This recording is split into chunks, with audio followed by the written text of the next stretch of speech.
The first band that I chose to kind of throw my wings around was Joe Ansley's Index Case. As many of you know, and some of you may not know, Joe is an incredibly talented singer and frontman. And of all the things that I've done in my life from a business standpoint, one of the things that I'm most proud of is that when I selected that band to work with, Index Case did not even have a bass player. They had played a handful of live shows.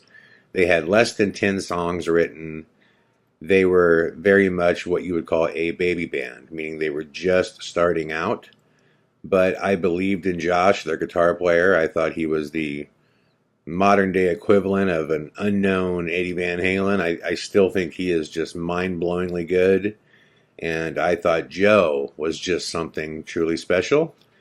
And I took them all the way from the garage to signing one of the last major multi-million-dollar record deals before MP3 burning destroyed the industry, in which the band moved out to California.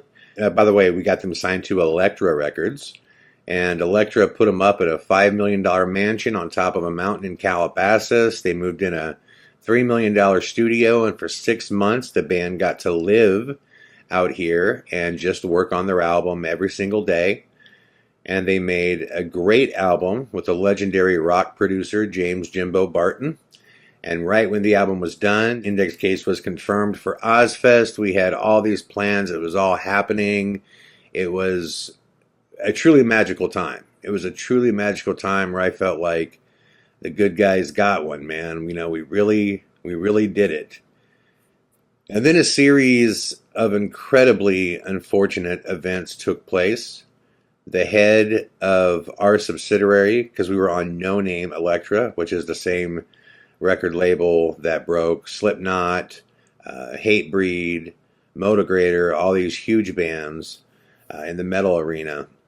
Unfortunately, and I mean unfortunately because I genuinely liked him, a guy named Steve, he goes by the name Rocker, who's the head of the label, he passed away due to brain cancer. And it happened fast. And once he passed away, there was nobody there to be a cheerleader, per se, for Index Case. There was no one there to run No Name Records because that was Rocker's baby that he built from the ground up.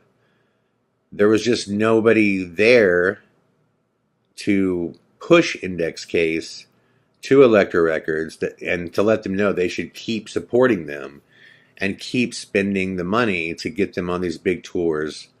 And eventually, despite the fact that Elektra Records had spent millions of dollars creating this album, they dropped Index Case before the album ever came out. As you can imagine, this was gut-wrenching. Just so much work went into getting there. And if you're Index Case, I mean, imagine being from a town of 600 people, and not only do you overcome the 1 in a million odds of getting signed, but you sign one of the last multi-million-dollar record deals. Pre-MP3 burning era, they made this mind-blowing album. They were confirmed for Ozfest. And 90 days later, after the head of their record label passes away, 90 days later, they are dropped by Elektra. So when it was all over, I said, listen, I know this hurts, and it sucks, and it hurts for me too, but we made it all the way here from nothing. We have a completed album, okay? We have a touring history. I had them sponsored by Mountain Dew before they were ever signed. We had so many things in our favor. We had thousands and thousands of independent records sold. I said, drown your sorrows, mope and whine for about a day, and then get your game face on, because we need to figure out how we get back to where we're at right now. And we can do it. But I need you guys, to get a mean on and say, let's do this. And I could see in their eyes the pep talk wasn't really working. They were hurt. They were really hurt. So they went home, and I went to work. The first step was to just make sure that we were free and clear of Elektra, and that we could, without question, just go sign with somebody else. And that's exactly what we did. Kurt and I went to work, we got the band clear, and I knew the best thing for the band at that time was just to get them on the road, just get their mind off of all the business, just get them out there and get them playing. So right away, I got them on tour with some good friends of mine, the band Mushroom Head, which they did about 3 weeks with them, and then they had the chance to hop on tour with this band named Soil. Now again, the goal was to keep them on the road while we tried to work out a situation to get them a comparable record deal. But while on the road, Index Case had become friends with Tim King, who was the bass player for Soil. Tim had his own record label where he and a financial partner, who I'll just call John, because I don't want this guy to get any more press than he deserves, they had a record company called Mortal Records that was distributed by a larger entity called the Platform Group / Universal. So they were an indie distributed by a major. Well, while on tour with Index Case, this Tim King gentleman decides that he wants to sign Index Case, and I get a phone call from Joe basically saying, "You're not going to believe it, but we have a record deal coming." And I'm like, "You just went on tour, and this bass player for the band Soil, who is signed to an independent, by the way, is going to offer you a record deal with a major." My first thought was, well, why aren't they putting their own band on their major record label if this Tim King does in fact run this entity? Having said that, I told Joe, well, tell him to call me and, send over their offer, I guess. And a few days later, I get this 2-page offer, a 2-page record deal. Now remember, most record deals are 200 pages. It just takes forever. I mean, the fine print is endless on these things. But this was a 2-page deal that was just like meat and potatoes. We'll give you X amount of dollars to turn in an album on this date. We'll press this many, records. We'll shoot one music video. It was just so thin. I was like, okay, I need to talk to this guy. Like, what is going on? So I initially talked to Tim King without his partner, John. And Tim explains that he actually has 2 partners. That John, like I said, is just his financial partner. He puts up money through Mortal Records, which is their subsidiary. And that their distributor is actually headed up by a guy named Jack Ponte, who works at the Platform Group, which is in partnership with Universal. Now, don't worry about all of these ins and outs in different companies. What you need to know is there's a really tiny, tiny entity with a little bit of money that has worked some sort of deal for distribution through Universal Records. So technically speaking, it's a major deal. It's signing with a major, technically. So I talked to Tim, and he's a nice enough guy. He really does believe in Index Case, and I could tell that. He's super excited about the band, and he thinks that they can do really good things. And that part of it was fine. I had not spoken to his financial partner, and I had not spoken to this Jack Ponte yet. But I had spoken, like I said, to Tim. But even after speaking with him, I just wasn't convinced at all that these guys could break Index Case, that they could really get behind them and make it happen. At the very best, I felt like Index Case could work really hard, break themselves, and then these guys are just going to take all the money and they're not going to put anything back into the band. That's what I honestly felt. And I told Index Case this. I told them exactly how I felt. I don't think we should sign this. This is such a weird scenario. I don't think they have what it takes to make this work. And, I think it's a bad deal. Index Case wanted to sign it. And let me say this. I understand as young men at that time, this was, 10 years ago, they were all in their, early 20s and, they just wanted it back. They wanted that deal back. They wanted that feeling back. I mean, I understand all that, but that was all emotions, And I tried to explain that too. I said, this is an emotional decision you're making. You're not making a sound business decision here because remember, I'm a manager. It's not my decision, it's theirs. It's my job to advise them. And they went against my advice.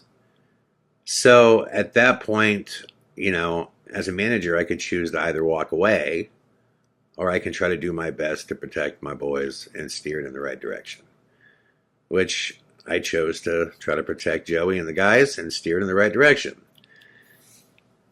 So the first sign that this thing was a bad deal is the contract that we signed. The one thing that was good about it is contractually, the band had complete creative say over the music videos, like the album artwork, everything.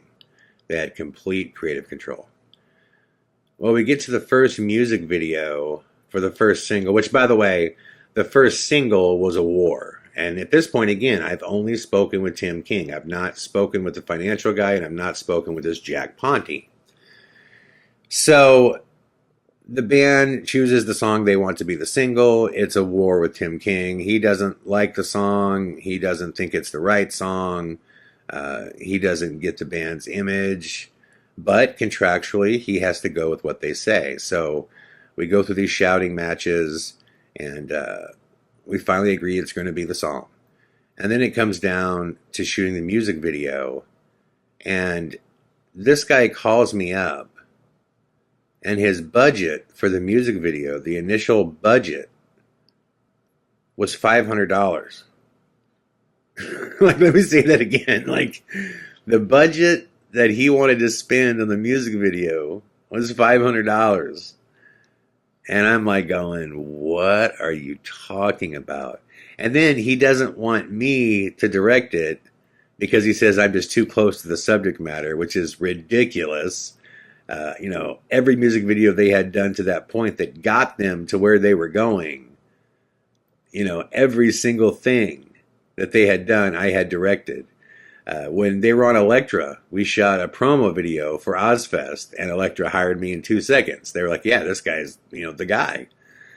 And, the reason that they wanted his own guy to do it, that he had, is because this sounds crazy, but I guarantee he had somebody that would do it for less than $500. I mean, they were literally just scratching pennies, and that was just scary to me. I was just going, man, these guys just have no money. They're lying about what they have, or they just don't want to spend anything. But eventually, we got them up to a whopping $2,500, and we turned in this music video that, again, they hated. Creatively, it was terrible. And these shouting matches are starting to get really bad on the phone between me and Tim. I mean, it's going past the point of professionalism. This guy's just being a dick. And I am just doing everything I can to try to maintain civility with Tim. And it's getting harder and harder. Okay? It's getting harder and harder and harder. So after we get the album and the single and the music video done, it comes time to release the album. And we decided that the best way to do it would be to have a show in Des Moines, Iowa, a homecoming show. The band hadn't played a show there, in probably over a year between all these different record deals and touring. So we decided we're going to set up this show there, and we're discussing how many records that we should release and where we should put them, in what stores, and, in Des Moines, Iowa. And we're discussing the CD counts that the band has sold in the past. And I disagree with them.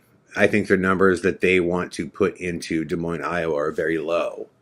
I wanted at least 5,000 albums in Des Moines because we had easily sold that in the past. And they wanted to only put, I think, 500. I mean, it was crazy to me. I just didn't understand why everything was so low. So I'm told that I have a conference call with the distributor because the distributor, which is Jack Ponte, they put up the money to actually press the albums. Now, I had heard this name Jack Ponte before. Jack has made his whole career off being John Bon Jovi's buddy. that very, very early on, like in Bon Jovi's first two albums, uh, he was a co-songwriter with John. And after the second album of Bon Jovi, like John never worked with him or, wrote a song with him again. But he was around early on and he has some songwriting credits in which he obviously made a lot of money off those early songs that he wrote. But the reason I've heard of him is because I've heard that he might be the biggest dick in the history of the music business. So that's his reputation. And I'm just, waiting to have this conversation, knowing that it's probably going to get pretty nasty. I had no idea what was to come. This guy hops on the phone, and I didn't even get, "How you doing, Jack? I'm Chad." I mean, he just hops on the phone, and every name you could possibly call me, and I'm not, guys, I'm not over exaggerating. Like, it was the most insulting conversation I've ever had, which after about 5 minutes of it, I just hung up. I couldn't do it. I'm like, I want to be the bridge for the band, and I want to work this out, and I want to do all this. But there's a limit to how much shit I'm going to take from anybody because, I want albums in our hometown in stores. So I call Joey and I just go, "Yeah, listen, dude, I don't know that I could do this. This is just so far outside the guidelines of what should be going on in a normal business conversation." So, yeah, eventually Kurt gets involved. He hops on the phone, and Jack is a little more subdued because Kurt is on the phone, but he's still just being the biggest dick in the world. In which, we finally just decide we're just not going to talk to this guy. If he's going to act this way, we're just not going to speak to him. And, he's going to put whatever albums he puts in the stores, and if they're not available to be sold, then that's on him. And he'll have to stock them when the desire of the public overrides the available copies. And so we go ahead and schedule this hometown show. And it is the release party for Index Case's nationwide debut album. I get a call that Tim King and John, the financial partner, are coming to the show. Our record label is actually going to attend Index Case's hometown CD release show, which is great. That's what you want to see happen. You want them to come out and support the band. So the day of the show comes, and Tim King and his partner John show up. And this John's a big dude, bigger than me. I mean, like, way bigger than me. He's just a mountain of a man. And like I said, I had never met him. I had never spoke to him. And he's got this long, burly hair, and he just looks like this mountain man. And he shows up right away, and he's like, "I'm John, I'm the money around here," and like all this stuff. And I'm like, God, what does this guy do for a living? Like, I can't figure this out. Like, not that rich people look a certain way, but he just didn't have anything about him that would say, he's got a lot of money. But, fairly nice enough guy in the beginning, pretty egotistical. He kept saying things like, "So where's my band at? Where are they?" Kind of like, he owns them type of thing. And I'm, making the best out of it, So I run and grab the guys. And again, they know Tim from touring with him, and they're friends with him. So, they see Tim and like, "What's up?" And they meet John as well. And John's going, "Really excited, guys. Really excited for the night." And, he's trying to kind of push out there that, he's a part of this. He's the money. He's the reason we're all here. And I figured part of that was just kind of, he wants to be respected for, his role. And I understand that. I'm not dogging him for that. But I could see early on that that's kind of it's something he wants to drive home, So I talked to the guys and I say, "Listen, at some point in the night, just thank John. Just say, hey, I know you put some money up for the album and the music video and everything, and we really appreciate your support. I said it goes a long way, especially with me having to work with these guys every day for you guys. So at some point, just say thanks, which each of the guys do throughout the night.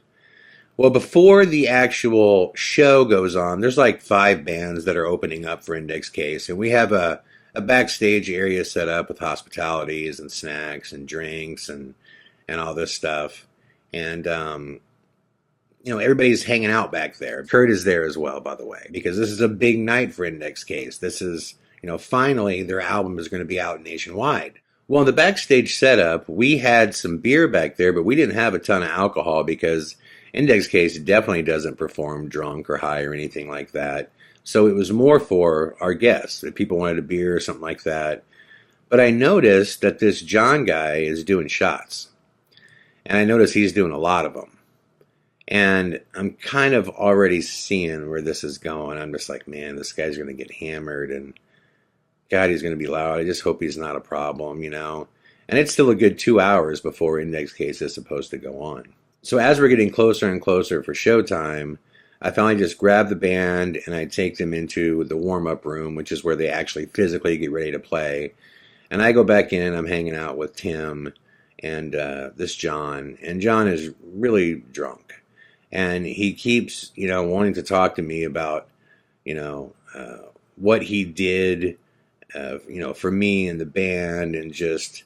he's looking for us to kick some ass tonight, and he really wants to see, he wants to see his investment do well. And again, I'm being cool with it. I could tell he's drunk, and I'm just like, yeah, well, they're gonna do what they always do, man. They kill it live. They're a great band, and he's just going, no, I need to see my money work for me, and just starting to cross that line into really weird, just not things you say before a band goes on stage, And through his drunken stupor, he reveals to me that he got his money by mortgaging his house and some property that was left to him.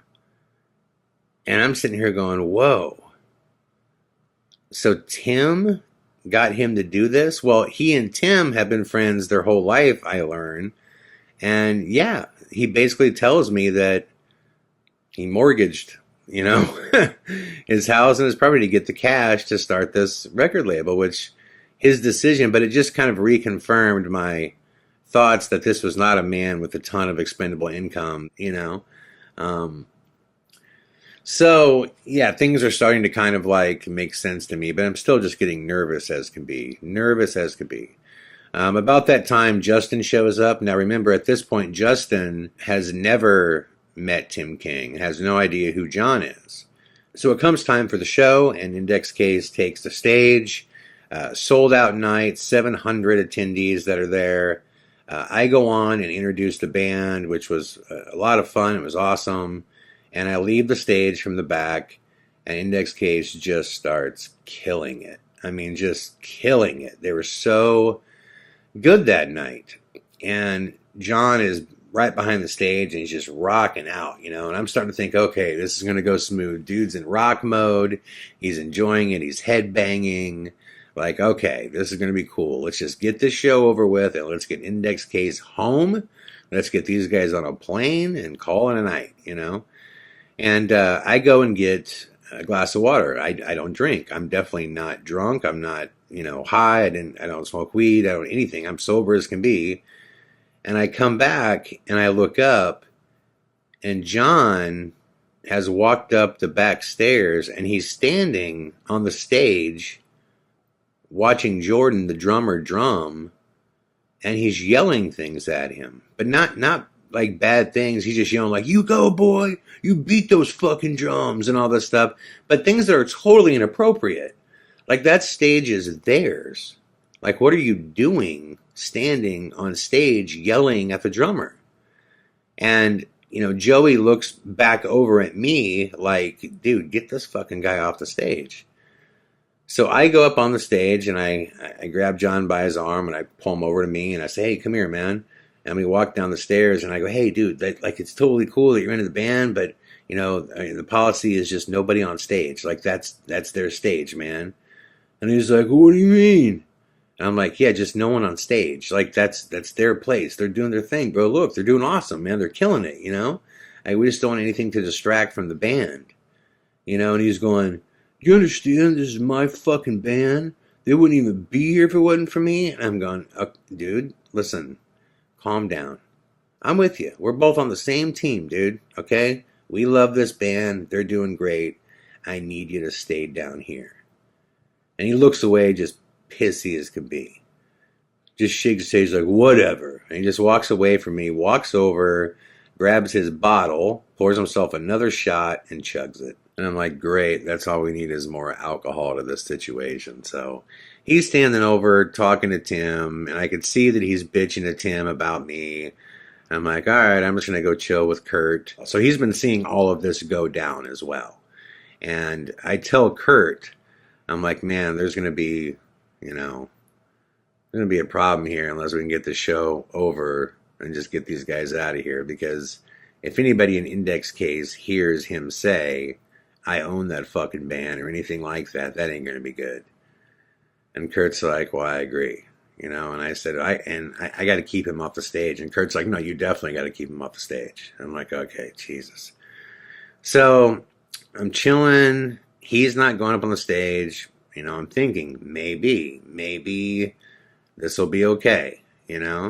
That time I get a phone call from Laura. I can't hear because the band's playing. So I literally step outside the door for maybe 30 seconds, tell her the show's going on, walk back in the door. John is back up the stairs on the stage, rocking and yelling stuff at the band. Joe looks at me again, and Jordan, the drummer, both like, dude, get him off this stage.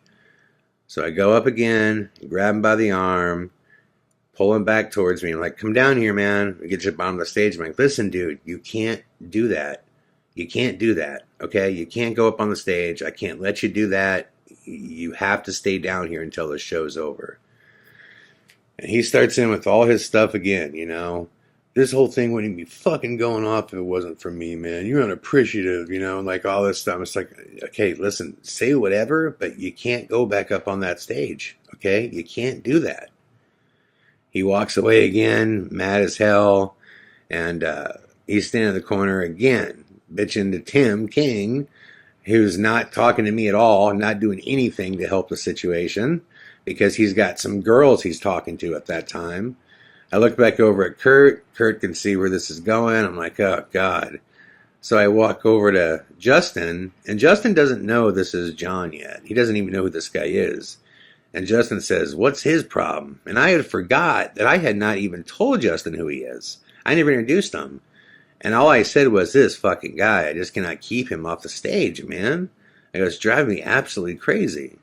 So for all Justin knows, this is just some dude that's a friend of somebody backstage, and he's drunk and he's going on the stage. So I'm like, all right, well, hopefully he's heard me and he's not going to go back on the stage. So the band's about halfway through their set.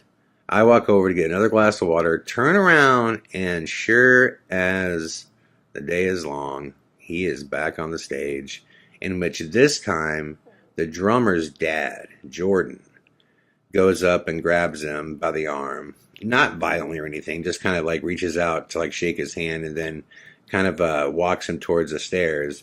And he gets to the bottom of the stairs, and as I'm walking closer, I could see that John is yelling at Jordan's dad, okay?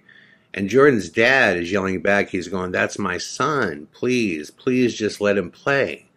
Please. And John is screaming like, fuck you, and like all this stuff to Jordan's dad. Now, this is family now, guys. You have to understand this. Like, this guy, John, has crossed into family zone, all right? So I'm like, oh my God, please do not let this go anywhere further because it's going to get bad. And as I'm walking towards them, John, like, buffs up his chest and, like, rams his chest into Jordan's dad like he's going to fight him. And Jordan's dad's a small guy and John is huge. And I'm like, that's it, dude. You touched him. And I'm thinking, as you guys know, I hate violence, but it's like, here's the thing, dude. You put hands on family. So I rear back and I am going to hit him with everything I have because he is a big, big dude. And I don't know what to do at this point other than to just try to knock this guy the fuck out. I don't know what else to do because this is clearly not going to stop. So I take a little crow's hop and hop back. And before I could even get a punch off, I just see this flash. And John goes fire into the ground. And I look and it's Justin. Justin just hit him so hard. I mean, I've not seen a man in my lifetime hit as hard as Justin hit him. And he falls on the ground and Justin jumps on top of him and just starts beating the holy living hell out of this man.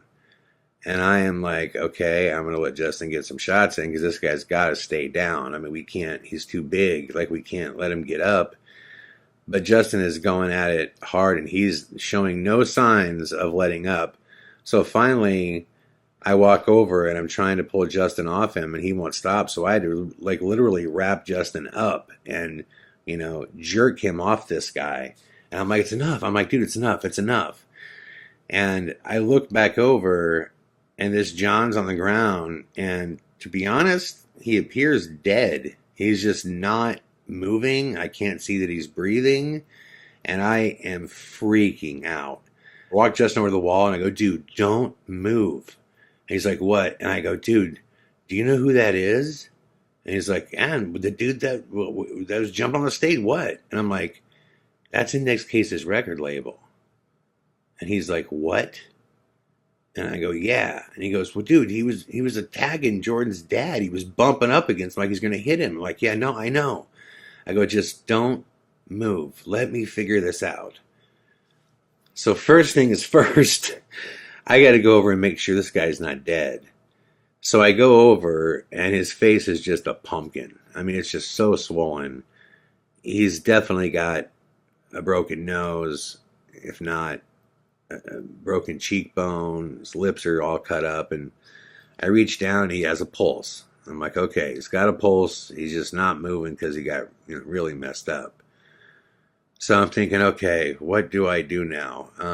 I don't want any of our guys going to jail. I want this guy to go to jail. I want him out of here. Plus, Index Case is playing right now. Right about that time, Tim King comes up to me and starts bitching. I turn to Tim and I'm like, dude, you sat over there the whole night as this guy acted like a retard. He got wasted, kept jumping on the stage of the band that you signed, and then he's shoving Jordan's dad. I'm like, you did nothing. You did nothing. Don't fucking talk to me right now. So I go outside and I think, okay, well, I need to be the one to call the cops because the first story they hear needs to come from me.